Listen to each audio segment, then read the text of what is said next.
மொத்த சம்பளம் அவங்க அம்மா கிட்ட தான் கொடுப்பாரு. ₹1 கூட நான் வந்து எங்க அம்மா கிட்ட தான் கேட்க. அப்ப ஒரு சினிமாவுக்கு போறோம், கிளம்பி வெளியே நிக்கிறோம் பைக்ல, போய் அவங்க அம்மா கிட்ட நிக்கிறான் சார். 1000 ரூபாய் கொடு. அந்த அம்மா ஒரு 10 கேள்வி கேட்டுதான் அந்த 1000 ரூபாய் கொடுக்குது. அப்ப நாங்க வந்து அழுதேன்.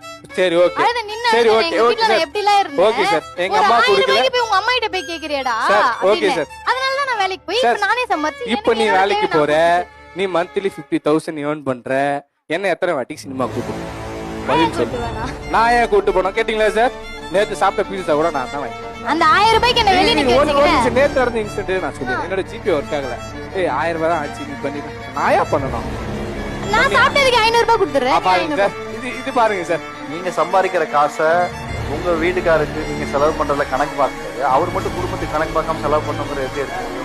ஆண்கள் எங்க சரியில்லைங்கிறதுக்காக தான் ஒரு மாற்றத்தை நீங்க வீட்டுல நிகழ்த்தணும்னு நினைக்கிறீங்க, அது உங்க வாழ்க்கை நடக்கணும்னு நினைக்கிறீங்க. ஆனா அதே தவிர திருப்பி நீங்க அவங்க செய்யறீங்க தான் சார் பண்றாங்க